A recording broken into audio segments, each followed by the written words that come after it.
So what happens when your closest sewing pattern size just really doesn't exist? Like it's so far off you don't know what to choose.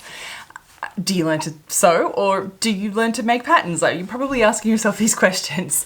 Well, in today's video, I want to talk with you about the different methods and processes that there are for you to actually choose the right size sewing pattern, even when it doesn't seem like it exists on the envelope, because you absolutely can still find sewing pattern and create your own sewing patterns in your size that fit you.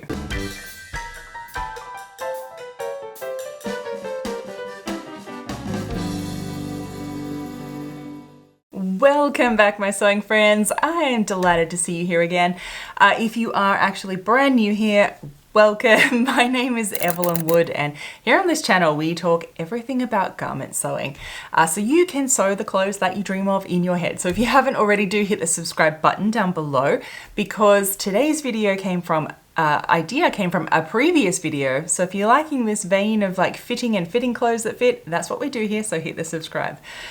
This video idea came because I've got a question, and I'll read you that in a moment, about what do you do when your closest sewing pattern size just doesn't exist? Like, you're looking on the back here at these sizes, and one, you're either much smaller than the pattern envelope, or you're much bigger than the pattern, like what they say the size range is, or you could even be a huge size in between. Like the difference between your bust, your waist and hips is like 2 or 3 more sizes, and you just don't know what your closest starting size pattern should be because it just seems so far off. What do you do? Because yes, if no one told you yet, sewing is actually learning 2 skills. It is learning to sew, and it's learning to fit and alter patterns. So like sewing what you do at the sewing machine, the sewing a zip, the seam finishes, the like nice neat trim spacings, all of that stuff, that is sewing. And then to sew clothes, yeah, we need to learn pattern, like fitting and pattern adjusting. It is part of it. All patterns have to be adjusted to fit us in our size and shape. That is just the complete normal standard. And hopefully those of you following along probably already know this by now and know that that is just part of the process, is pattern fitting. But it is one of those things that when you first start sewing, no one tells you about this. And so you learn that you have to learn this whole other skill as well, and that is pattern fitting. So let me start with the question that we got. I have to read it to you here.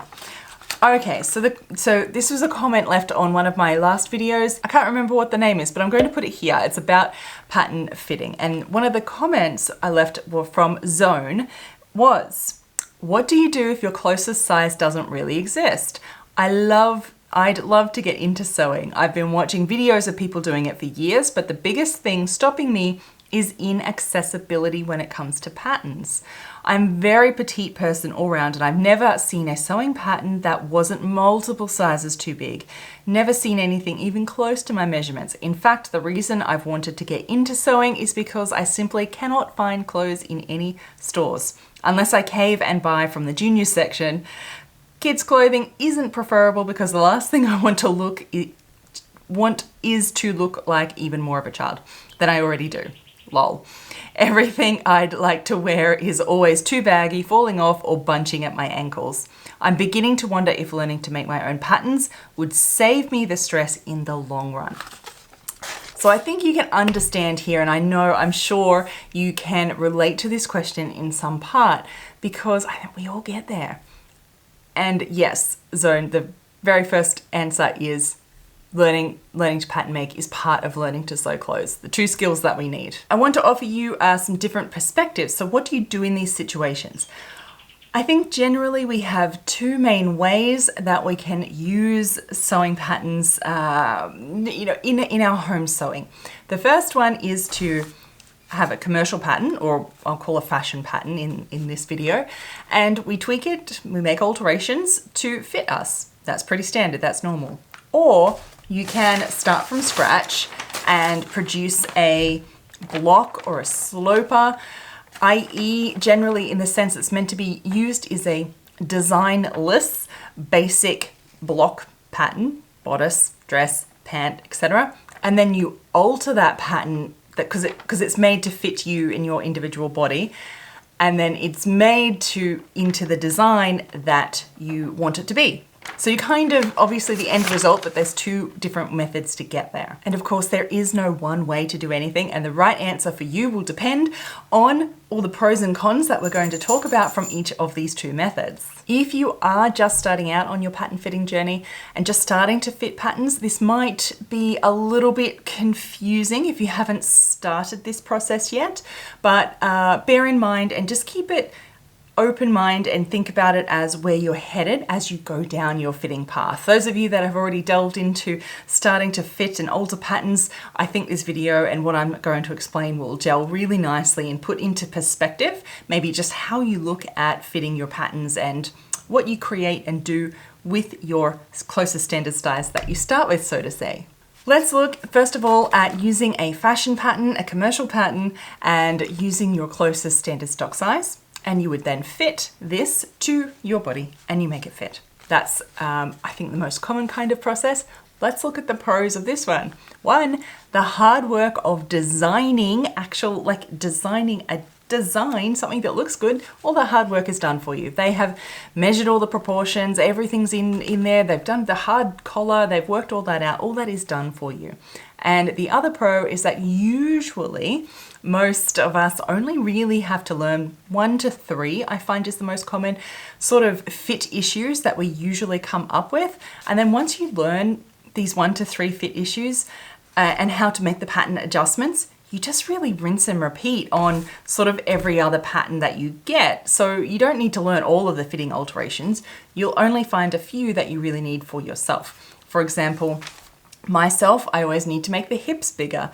I always need to make the waist smaller, and I need to lengthen my bodice, always. They're things that I need to do on every pattern because that is part of just my body shape and how it fits into the, normal standard. There is no such thing as normal standard, but that's just how I deviate all the time. And so I don't need to worry about learning a full bust adjustment or, all of these different types of other adjustments there are. And then of course the cons. So yes, you are completely limited to the size ranges that these patterns print out. Now different companies have all different size ranges, and a lot of them are expanding either, to further larger sizes and to further smaller sizes as well, which is wonderful to see. But there's always, like our comment from Zone, there's always, some of us that lay on the outer ends of those.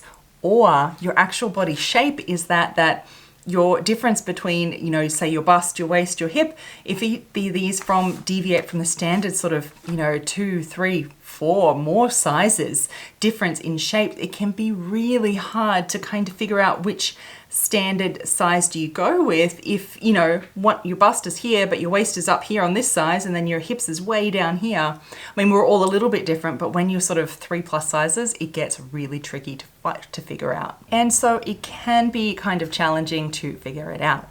And the other thing that I want to point out is that there is such a thing called grading. This is the technical term for what we do is when we grade up or down sizes. And you can learn to do this yourself, absolutely. So you can grade up a few extra sizes at the end or down a few extra sizes at the end as well.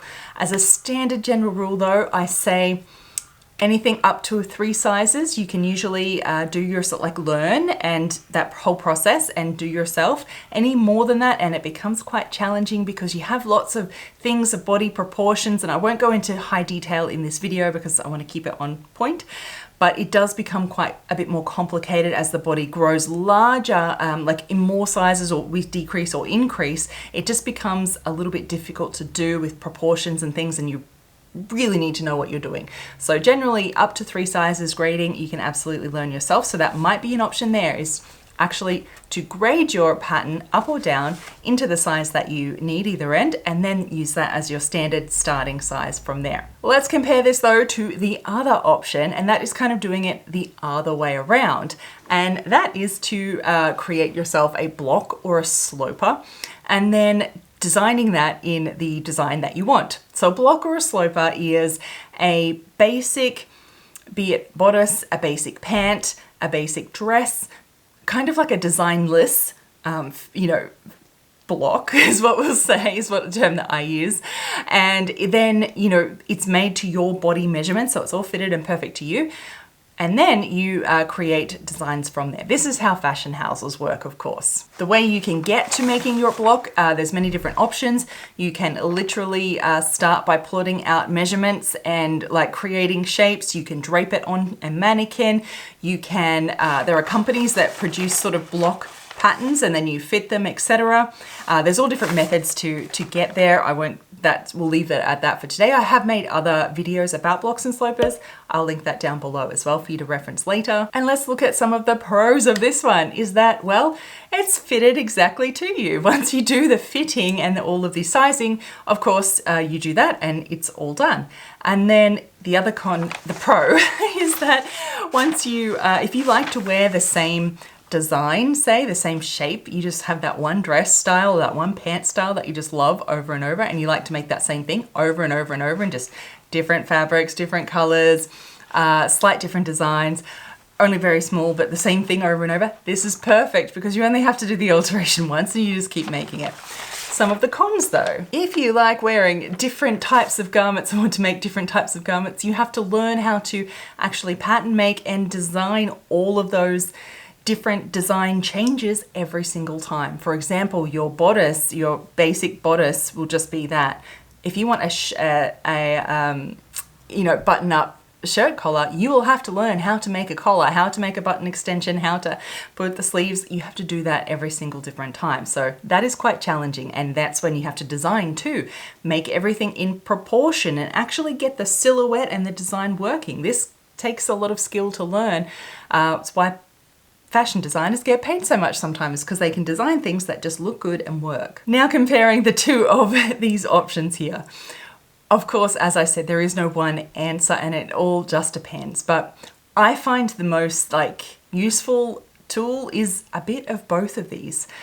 I think most of us, if you can relate, this is how I started sewing, is I wanted to create my own wardrobe. I wanted to sew the things that I couldn't find in the shops, and because they didn't fit me either in both design and style. I find for most of us really motivated sewists that want to create that, and I think that's why you're here too, is that we can do a bit of both of these, is that you can, depending on where you start, whether you start with making a block from just plotting out measurements to get your basic block, or you start with a commercial pattern. But basically, think about it as each of the patterns that you use is building your own personal pattern library. And so you'll want a block of different types of silhouettes. So for example, you might want your own personal block of a fitted dress, of a collared shirt, of a loose fit pant, of a tight fit pant, of a pullover tunic. See where I'm getting at? You'll want these different sorts of silhouettes and styles, and you know your own style. You know there's a certain few things that you usually wear, and you pick those, and then you can work out your block from there, your own personal library of patterns. Be it that you start from a commercial pattern and fit it. Once it's fitted, you create, make it on your own paper and make all the tweaks and everything, and then that is your block for that particular style. Whether you start with the commercial pattern or whether you start by a standard block or sloper, or you blot out your measurements and you drape it on a mannequin, then you make that from there, and that becomes that style of your block. Because doing slight little different design changes from there is fairly easy, but doing whole big designs, like I said, adding collars or creating different sleeves is a little bit more complicated to do. So try and get the most bang for your buck. I find that creating your own personal library of fitted patterns, and they're all your blocks that you can then change up, and little tweaks from there are really easy to do. Once you have your block, you can use that with other commercial patterns or fashion patterns, because you know that block fits you. You can put that bodice over the top of this and kind of superimpose and see what changes you need to do to maybe this pattern to make it fit you better. And the other way around too. Once you have your block, you could just reference the fashion pattern maybe to know what design styles that you need to do to get that design and work it onto your block or sloper. See, you can work either way, and it just depends. As I said, it's really all about the perspective and the look of what you like, the way that we look at what we're doing ahead of us. There is a solution for you, and you know what? The one that feels the right way for you to try and get about doing this, that way is the right way for you. Promise. Check the description box below because I've left lots of other videos around this topic that I know you'll really enjoy too and find really useful. And leave me a comment. I would love to hear, what do you do? Have you started creating your own personal library yet? Blocks, slopers, commercial fashion patterns? I'd love to know which one you're starting with. Leave your insights for all of us reading there in the comments as well, because we're all sharing our sewing information here so we can all get better and keep increasing our sewing skills and make clothes that we love.